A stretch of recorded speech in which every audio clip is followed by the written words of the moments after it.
Mais tu fais quoi avec ce livre, toi? Ah bah, je regarde des œuvres de Bernard Garot, parce que figure-toi que ces œuvres-là, il va les emmener en Chine et en Allemagne. C'est des œuvres immenses. Et la dernière occasion de les voir, c'est justement à la Journée des Arts. Je crois que tu y vas, Shams. Oui, j'y vais. Allez, je te laisse le livre, tu peux y aller. Tu vas avec qui? Merci. Je vais aller rencontrer deux artistes qui sont à Espace. Il y a donc, j'ai oublié les noms. Laisse-moi deviner, Pierre Schwertzmann? Oui. Ouais, célèbre peintre ici aussi à Nyon. Ah, tu connais? Ouais, je connais. Et puis encore, découvrir. le coup de cœur de la Journée des Arts. Et le coup de cœur, Léa Pictal. Justement, le coup de cœur de Damien Gallet. Très bien. Bonne route, Shams. À tout à l'heure. Vous restez avec moi parce qu'on va parler musique en plateau. Maestro, la sublime Lodine Dar qui sera avec nous. Et puis Anastase Demetriades. Il a annoncé que ce serait son dernier concert après 50 ans de carrière. Rodolphe, Musica.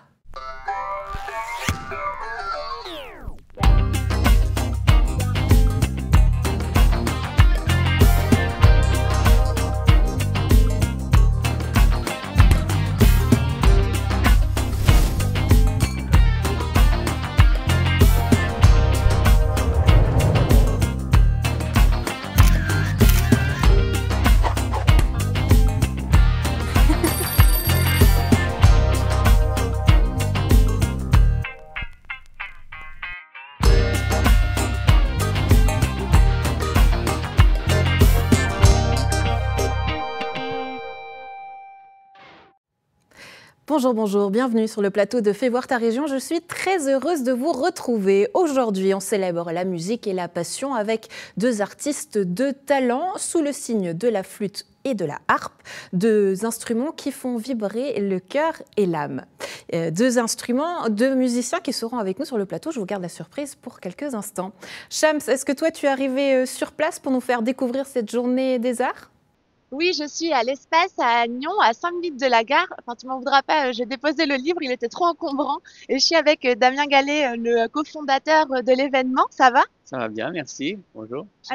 Merci. La journée des arts, du coup, c'est quoi? Pourquoi avoir créé cette journée? Alors, nous avons fondé une association avec mon épouse, ça fait bientôt 7-8 ans, car on voulait que les gens aient la rencontre des lieux d'art en ville de Nyon. Et on a réuni plus de 50 artistes cette année sur près de 27 lieux. Et dont ici l'Espace, hein, et on est devant l'atelier d'une de vos coups de cœur, en fait, de votre coup de cœur. Pourquoi? Tout à fait, Liane Pictal, c'est une jeune artiste prometteuse de la région et on a vraiment eu un coup de cœur pour son travail. Elle est vraiment très talentueuse, elle a un univers très particulier, on aime beaucoup son travail. On va aller dans son atelier. Merci beaucoup. Donc Léane Pictal, elle est de Genolier et elle vit et travaille à Boré. Mais là, vous avez un atelier à Nyon. Bonjour. Bonjour. On peut visiter votre atelier? C'est assez noir et blanc. Ouais. Vous travaillez sur quoi en ce moment? J'ai plusieurs tableaux en cours. Les grands tableaux que j'ai fait jusqu'à maintenant. Je me tourne pour qu'on puisse le voir. Effectivement, qu'est-ce que c'est? C'est c'est un tableau qui fait partie d'une série de mon chien et moi. Et c'est moi qui suis déguisée en mon chien. Qui part de ça.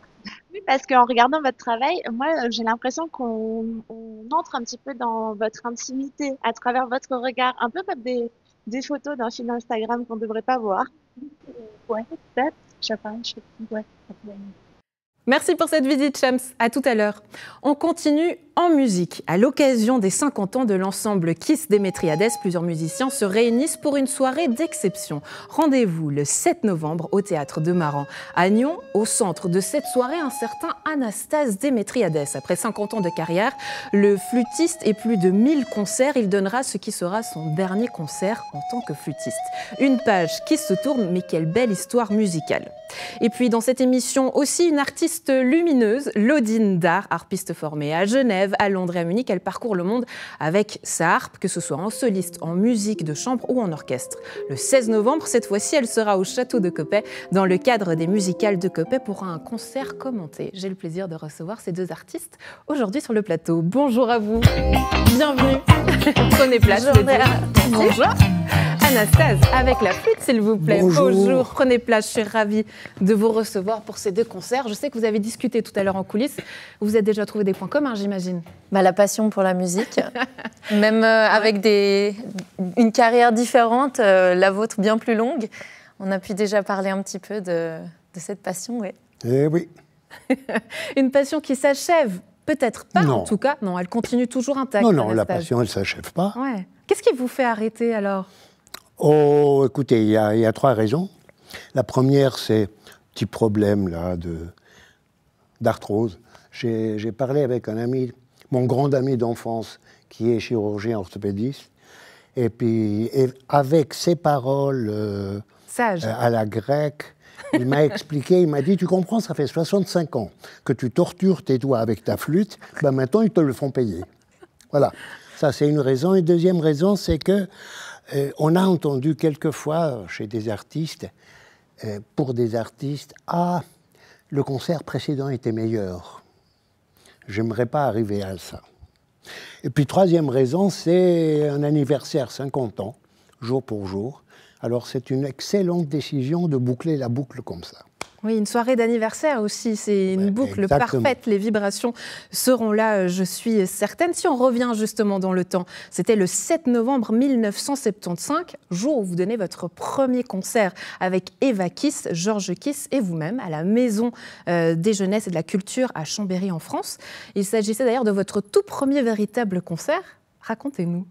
Alors oui, pour moi, il s'agit d'une part mon premier concert professionnel et du premier concert de ce qui allait devenir l'ensemble Kiss Démétriades, qui existe toujours. Voilà. Oh, c'est un souvenir merveilleux. Déjà, le téléphone de Georges Kiss en avril 75, qui me dit « Qu'est-ce que tu fais le 7 novembre ?» Alors, par exemple, aujourd'hui, si on me téléphone et me demande un truc comme ça, je dis « Excusez-moi, je regarde mon agenda. » À l'époque, j'ai rigolé, je dis « Mais je fais rien. » En avril, je fais rien. Et c'est comme ça qu'a commencé cette histoire. Ouais, une histoire qui a duré. Hein. C'est vrai que, vous le disiez, c'était une histoire de passion qui est toujours là, qui est intacte. Dans la région, on vous connaît très très bien. Alors, je rappelle un petit peu votre parcours. Vous avez enseigné à la Société de musique ancienne, où vous avez fondé avec Georges Kiss, justement. Et puis ensuite, vous êtes allé au Conservatoire de l'Ouest vaudois, où vous êtes devenu le directeur général de 2003 à 2016. Et en tant que concertiste, vous avez donné plus de 1000 concerts. Est-ce qu'il y en a un seul qui vous reste en mémoire et pourquoi? Ça serait lequel? C'est dur de choisir, j'imagine, hein, quand on dit un concert parmi 1000. Un seul Bon, il y a effectivement le premier, ça c'est clair, avec quelques petites histoires qui vont avec. Et ces concerts, comme ce concert qu'on fait là, c'est avec les 4 clavecins, c'est des magnifiques souvenirs. On a fait souvent ce genre de programme. Il y a aussi un concert en Grèce, je dois avouer, grand souvenir en 86, avec un monde fou. Voilà.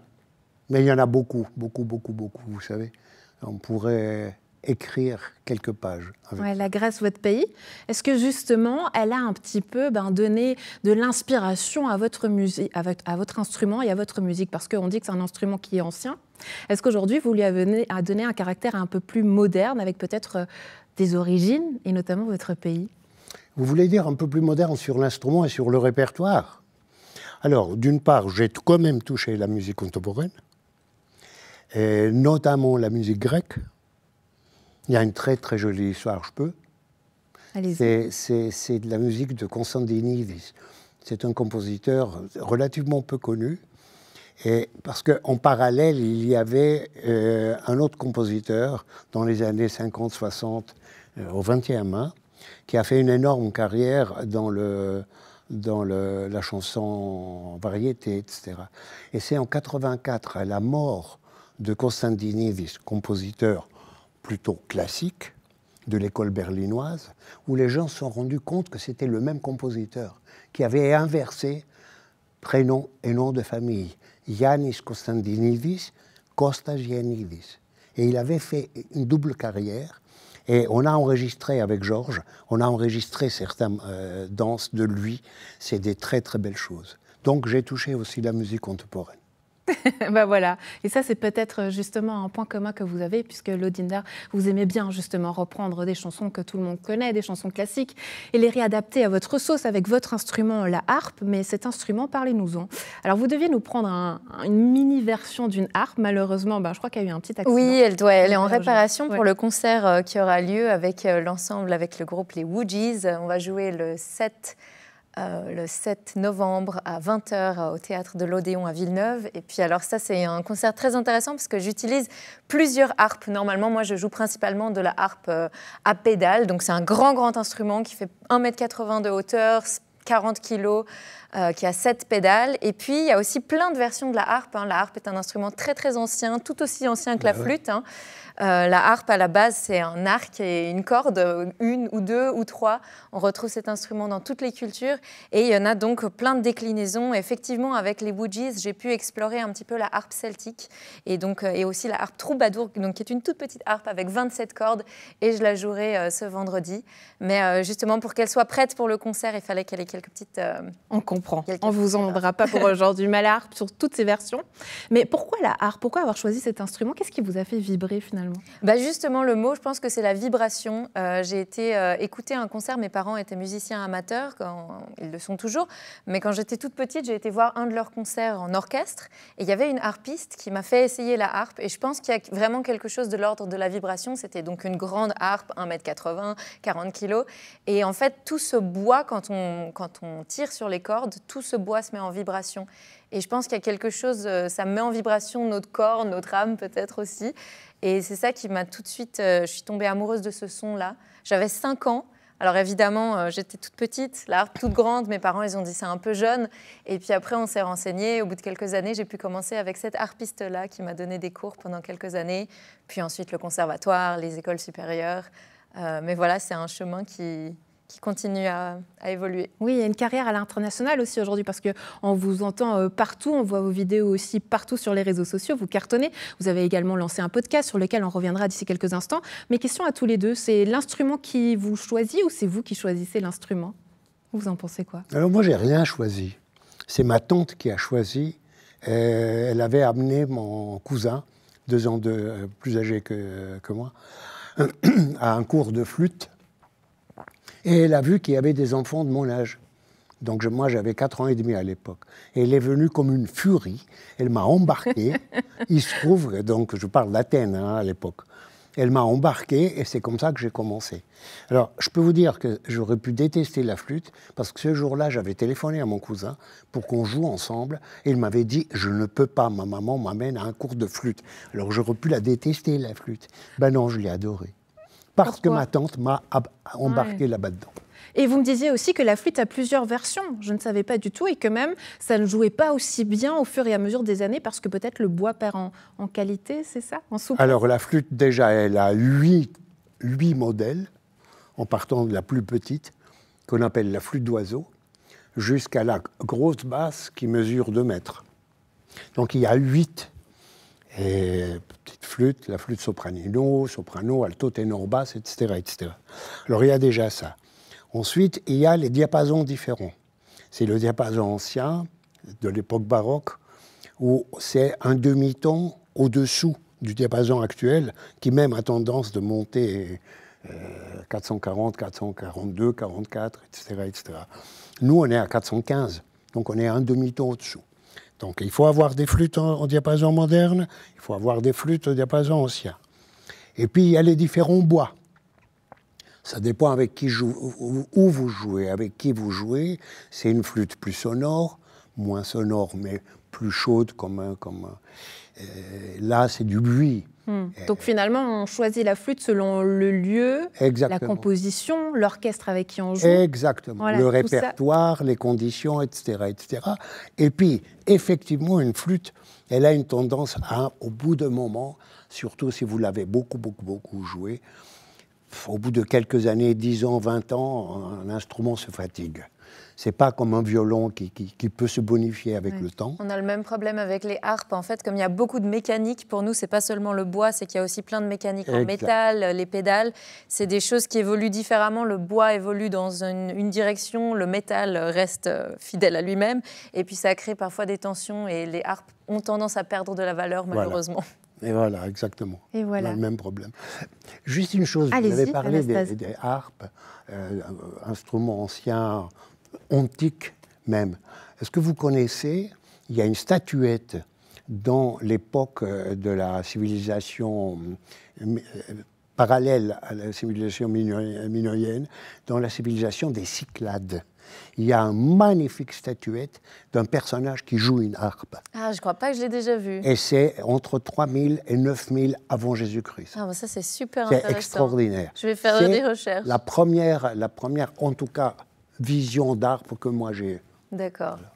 Et ben voilà, on vous laissera ces petits devoirs pour l'émission suivante. Absolument. Et on aura la réponse auprès d'Anastase. Voilà, la réponse à un ami. Ça, c'était pour le cours d'histoire. Je vous propose une petite interlude du côté de Shams.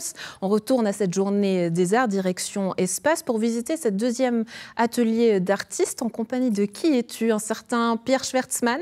Oui, c'est ça. Je suis de nouveau à l'espace, à Nyon, mais cette fois-ci, je vais visiter un autre atelier. Bonjour. Bonjour. Vous êtes connu dans la région pour votre travail. Vous êtes un peintre dont on m'a beaucoup parlé. Ah bon? Ça, je l'ignorais. Vous ignorez que vous étiez connu dans la région. Du coup, là, je vous prends en plein travail. Je vois à votre pantalon que vous êtes plein de peinture. J'aime beaucoup le style. Je peux montrer? Oui, oui, tout à fait. Mais c'est pas à vendre. Mais pas à vendre. Mais moi, ça m'intéresse. Et vous travaillez sur quoi pour la journée des arts en ce moment? Alors, il s'agit d'une première fois pour les pièces que vous avez derrière vous. C'est dégradé de gris. Et la pièce jaune, avec deux jaunes très proches l'un de l'autre, ont déjà voyagé à Arles et à Bâle. Et je souhaitais la montrer à Nyon. Non, mais merci. Et justement, quand je vois vos œuvres avec ces dégradés de gris, de noir, de blanc, ce triptyque, on est sans cesse en train de regarder ce qui se passe. Je montre à la caméra. Les yeux bougent d'un endroit à un autre. C'est très vivant comme art. Enfin, c'est nous qui sommes vivants face à votre art. J'aime bien ce que vous dites. Parce que l'art vivant se trouve réservé au domaine du théâtre, au domaine de la musique. Et je pense que les artistiques sont aussi vivants. Parce qu'on bouge devant. Et ça nous rend vivants aussi. Merci beaucoup pour cette visite. Merci. Et je vous laisse terminer du coup les préparatifs pour cette journée. Merci encore. Merci. Et parce que la journée des arts, donc ce sera ce samedi 8 novembre toute la journée. Et ce sera dans combien de lieux? Alors, 27 lieux et il y en a donc 50 artistes à venir voir. J'espère que les deux que vous avez vus aujourd'hui vous donneront envie d'aller voir les 48 autres. Et on vous invite à Atelier 9. Atelier 9. Oui, c'est la première année, on a un lieu d'accueil où vous pouvez venir chercher le programme, découvrir le plan et discuter avec les organisateurs. Et les cafés croissants sont offerts dès 9h30. Pardon. Ah oui, avec café croissant, c'est noté. Merci Shams, merci Damien. Ben voilà, on est bien accueillis même avec un café croissant. Cherchez bien donc en ville de Nyon toutes ces petites pastilles jaunes qui vous invitent à découvrir donc ces ateliers d'artistes. On revient en musique, puisque donc le 7 novembre, l'ensemble Kiss Démétriades qui sera au Théâtre de Maran à Nyon pour une soirée d'exception, on le disait. Mais déjà aujourd'hui, sur le plateau de Fais voir ta région, Anastase Démétriades, mesdames et messieurs, accompagnée de sa flûte. La scène est à vous, je vous en prie. Merci.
sonata, Anastase Démétriades. C'est bien ça? C'est bien une sonata, c'est ça? Je triche. C'est l'adagio de la sonate en ré mineur de Benedetto Marcello. Merci, maestro. Je vous en prie, revenez, Merci. prenez place avec nous. Donc, vous serez donc sur scène et vous dites que c'est un concert d'exception, rare même, parce que vous serez accompagné de plusieurs musiciens, dont on a d'ailleurs une photo qu'on va voir à l'image, puisque vous ne serez pas seul. Un concert d'exception est rare. Pourquoi, Anastase? Alors déjà, 4 clavecins, c'est pas très courant. La dernière fois qu'il y a eu 4 clavecins sur scène à Maran, c'était en 78. Et c'était moi qui avais organisé aussi ce concert. Alors il y a déjà 4 clavecins, il y a un répertoire qui est rarissime. En même temps, 4 concerti pour clavecin de Bach. Et puis il y a les accompagnateurs. C'est pas un quatuor dans la famille des violons, c'est un quatuor de la famille des viols, et très particulièrement des viols d'amour. La viole d'amour, c'est un instrument très rare. C'est un instrument qui, en plus des cordes que joue le musicien, il possède toute une série de cordes qui sont au-dessous et qui sonnent ce qu'on appelle par sympathie, c'est-à-dire par la vibration de l'instrument, ce qui donne une richesse harmonique extraordinaire. Et alors, 4 instruments comme ça, on appelle ça l'effet cathédrale. Et c'est un quatuor de Paris, le très connu Lacrimae Concert, fondé et dirigé par mon ami Philippe Foulon. Donc c'est, je crois, assez rare comme concert proposé ce week-end ici à Nyon. À ne pas manquer, donc j'espère que vous avez bien retenu la date à la maison. Le Dindar, ça vous donne envie, le menu? Absolument. Je ne joue pas beaucoup de musique baroque, mais j'adore en écouter.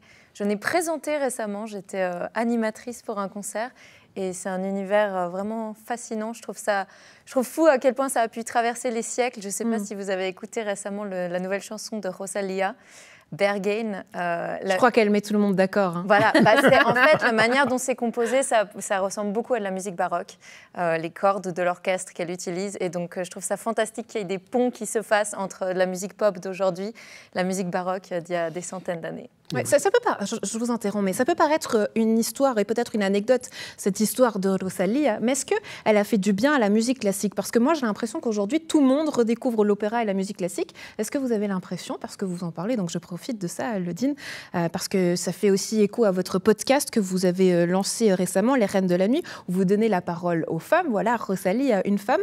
Est-ce que ça a fait du bien à la musique classique et est-ce que ça a donné une certaine popularité ou repopularité? Moi, je pense que les artistes pop qui s'intéressent de plus en plus à la musique, que ce soit baroque, que ce soit aussi, il y a eu des remixes des 4 saisons de Vivaldi, je pense que ça donne une vision plus, une nouvelle et ça fait découvrir. Ça montre aussi que la musique classique, c'est pas seulement, on en retrouve beaucoup dans les playlists pour étudier, pour se concentrer.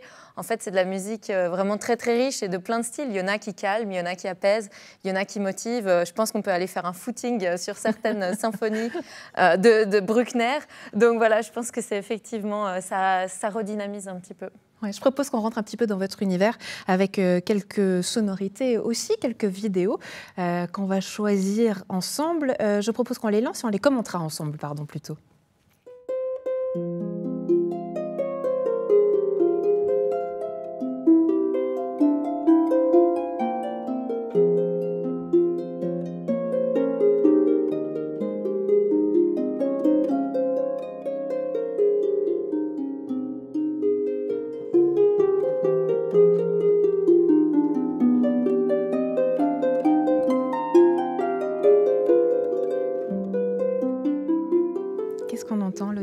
Alors, on entend un extrait d'une suite de Bach, donc justement toujours de la musique baroque, même si c'est pas ce que je joue le plus, j'en joue aussi. Et puis, c'est une vidéo qui a été tournée à Munich sur la Königsplatz, donc c'est un endroit important pour moi parce que j'y ai fait mes études pendant 2 ans et je trouvais fantastique de pouvoir faire une vidéo d'un compositeur allemand en Allemagne. Et ça a été filmé la veille de mon déménagement pour revenir m'installer en Suisse, donc c'était un peu une lettre d'adieu à cette ville. Ouais, quand on étudie du Bach, quand on l'étudie aujourd'hui ou il y a 50 ans, est-ce que c'est la même chose ou il y a des différences? Alors, c'est pas du tout la même chose. Vous savez, pendant longtemps, il y a X raisons qui ont fait que la musique baroque, elle a été un petit peu abandonnée, mise de côté. Bon, il faudrait beaucoup de temps pour expliquer tout ça. Par contre, il y a eu un retour dès la moitié à peu près du XXe sur les répertoires baroques. Mais peu à peu, alors, il y avait des œuvres, les grandes œuvres, qu'on interprétait au mode classique. Mais peu à peu, on a découvert comment on le jouait à l'époque, par des écrits, etc. etc. J'ai un souvenir d'un concert à Genève où on avait intitulé « Musique de l'époque baroque ». Parce qu'on ne voyait pas très bien qu'est-ce qu'il y avait comme baroque, pur style, dans la musique. La musique, elle est simple. Et puis peu à peu, on a découvert qu'il ne fallait pas la jouer comme ça, qu'il fallait l'agrémenter, qu'il fallait l'orner. C'est un petit peu ce que j'ai fait aussi dans ma sonate, dans mon mouvement tout à l'heure. Et alors la musique, à ce moment-là, d'abord on a compris qu'est-ce qu'il y avait comme baroque dans ce style, et on a compris que surtout, c'était l'équivalent du jazz actuel.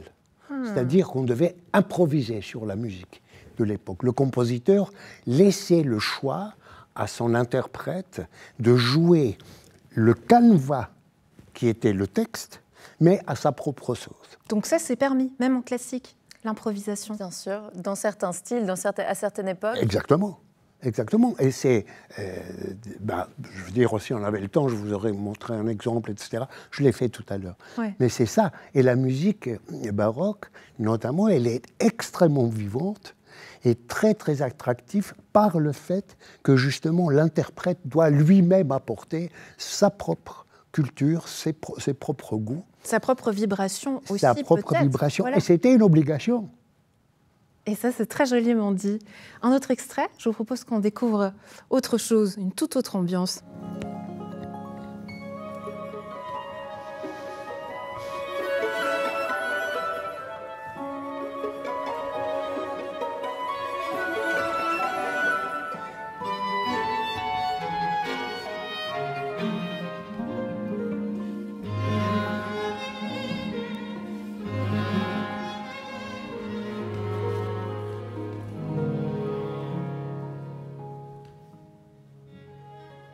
Entre virtuosité et poésie, j'ai envie de dire. Tout à fait. L'univers de Maurice Ravel est très poétique. Moi, j'y vois tout de suite des couleurs, des couleurs un peu pastel peut-être, de la peinture.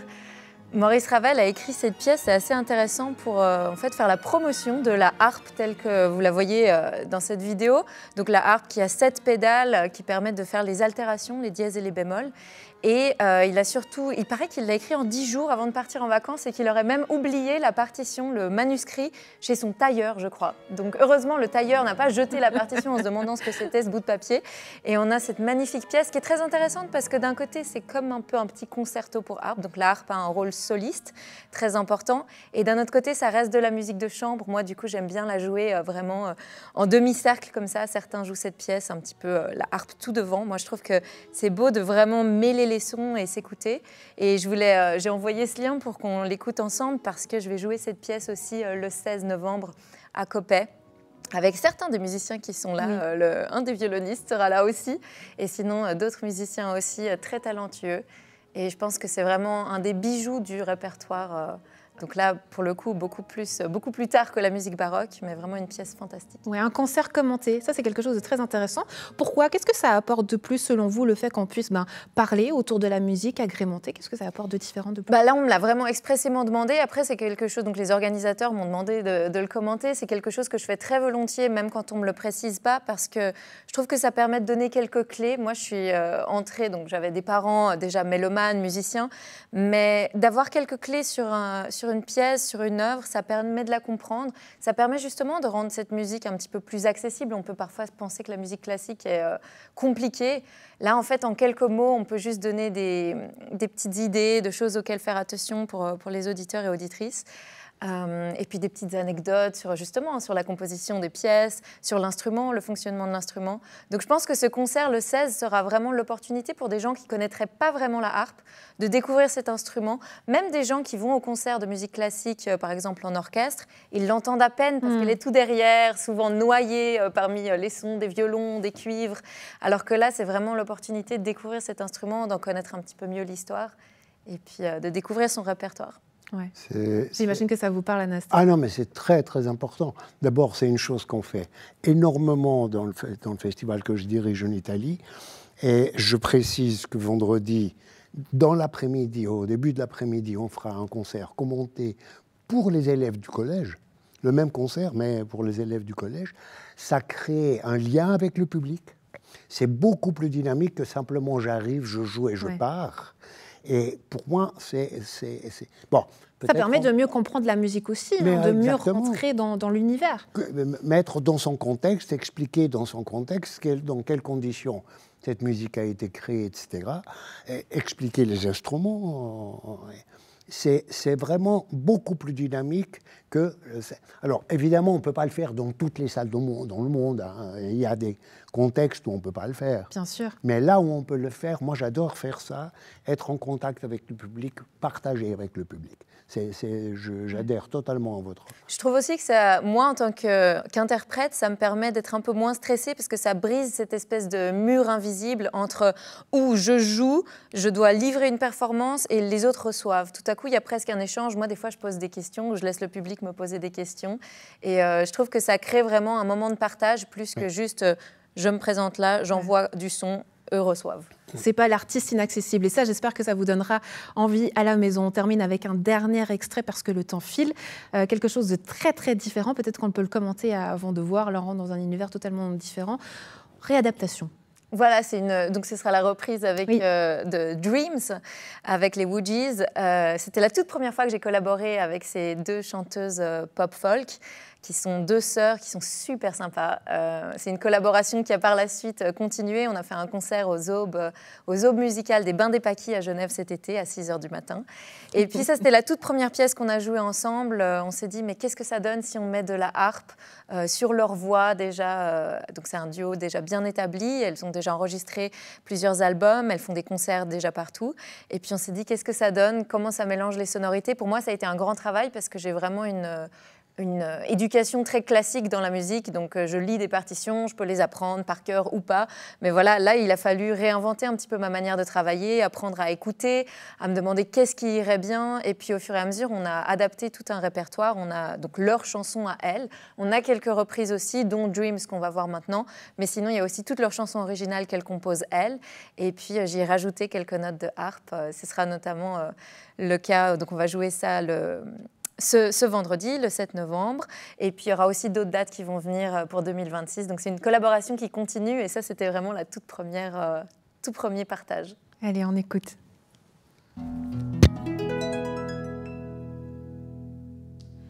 All my life is changing every day in every possible way.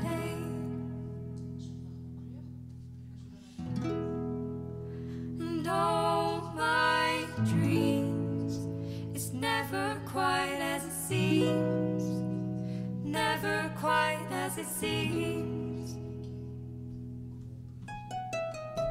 I know I felt like this before, but now I'm feeling it even more, because it came from you. Then I open up and see the person falling here is me, a different way to be. La, la, la,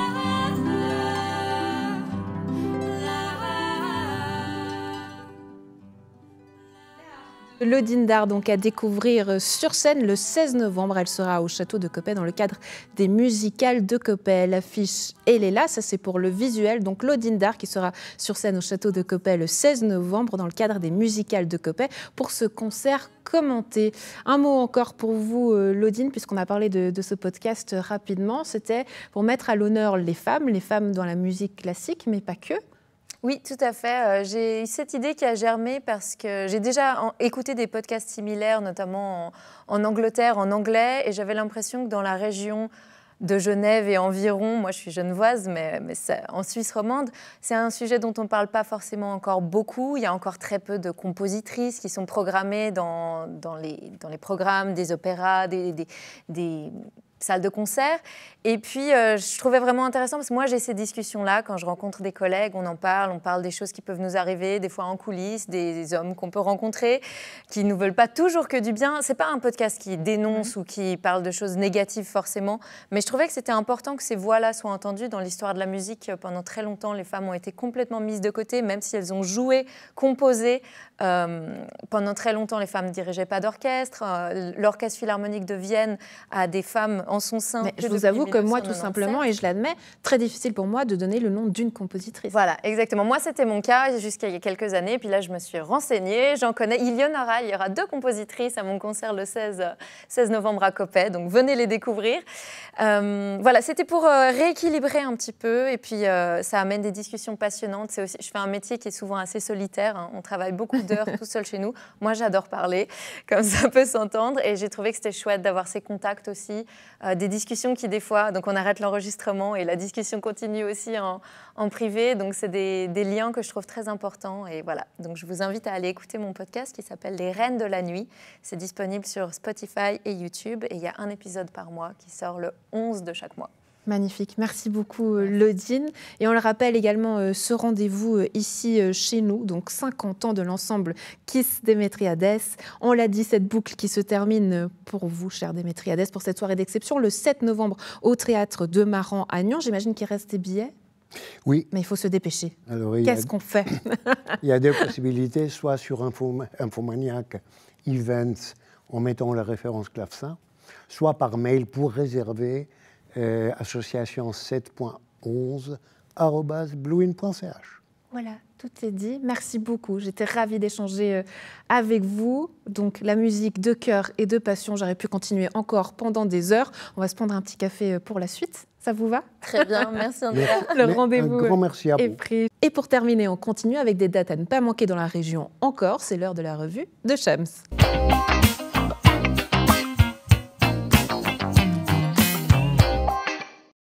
Des bons plans à ne pas louper ces prochains jours dans la région. Et on commence à Nyon car la Journée des Arts est de retour pour sa 7e édition. Pour les amateurs et amatrices d'art, évidemment, ce sera l'occasion de pouvoir visiter les ateliers, les galeries, les musées de la ville. Une trentaine de lieux participent et plus de 50 artistes sont prêts à vous rencontrer.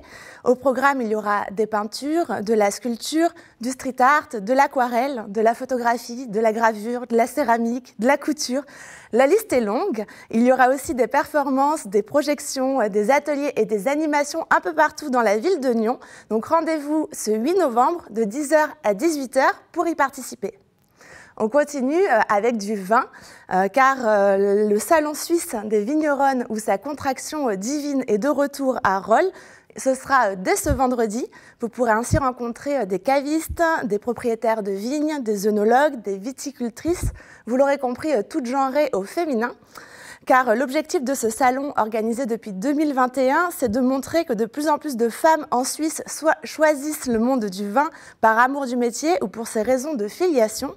Si vous voulez les découvrir ou les soutenir en dégustant leur production accompagnée de crustacés ou de poissons du Léman, ce sera au Château de Rolle ce vendredi de 16h à 22h ou encore ce samedi de 11h à 18h. On continue avec de la littérature. Sandrine Marion Butin, que nous avions reçue dans Fais voir ta région pour parler du vide associatif dans la région pour les communautés LGBTQIA+, dédicace son livre que nous avions présenté. Il s'intitule « Individu indivisible ». C'est un livre dans lequel elle partage sa méconnaissance sur les questions de genre et dans lequel elle retranscrit les discussions qu'elle a pu avoir avec des personnes trans sur ce sujet. Et pour la rencontrer, ce sera ce samedi à Nyon, à la librairie Payot, de 10h30 à 12h30. Toujours à Nyon, l'Élastique Citrique, l'école de cirque nyonnaise, propose dans son programme un spectacle original qui s'appelle Un tiers de seconde. C'est une création du Labo Cirque 2025. Le Labo Cirque, c'est 10 jeunes âgés de 15 à 25 ans qui ont envie de faire du cirque de manière professionnelle et qui sont accompagnés par des professionnels justement. Parmi ceux-ci, il y a Élodie Gaudéron, nyonnaise et ancienne élève de l'Élastique Citrique, aujourd'hui enseignante. Ils vous proposent leur création Ce sera ce samedi 8 novembre à 19h ou dimanche à 16h pour voir le résultat. Le spectacle dure 90 minutes au total. Et on termine en musique avec l'ensemble de cuivre Melodia. C'est un ensemble composé de 2 formations, un brass band de catégorie excellence et un autre de 2e catégorie. Tous les musiciens sont de la Côte Vaudoise ou pratiquent des instruments de cuivre dans des fanfares de la région. Melodia donnera son fameux concert d'automne ce dimanche 9 novembre en vue du concours suisse de brass band. Donc si vous voulez les soutenir, il faudra aller les écouter à Crissier ce dimanche à 17h. Bon, bah, y a le choix pour ce week-end, tant les curieux que les gourmands. Moi, j'adore. Je ne sais pas quel choix je vais faire. À la maison, faites-nous part de vos suggestions. Tu as choisi, toi, Chams? La journée des arts. Journée des arts, ouais, la petite pastille jaune qui s'invite partout en ville de Nyon. Bon, c'est tout pour aujourd'hui. On se retrouve demain. Ciao, ciao, Chams. Ciao. Ciao tout le monde.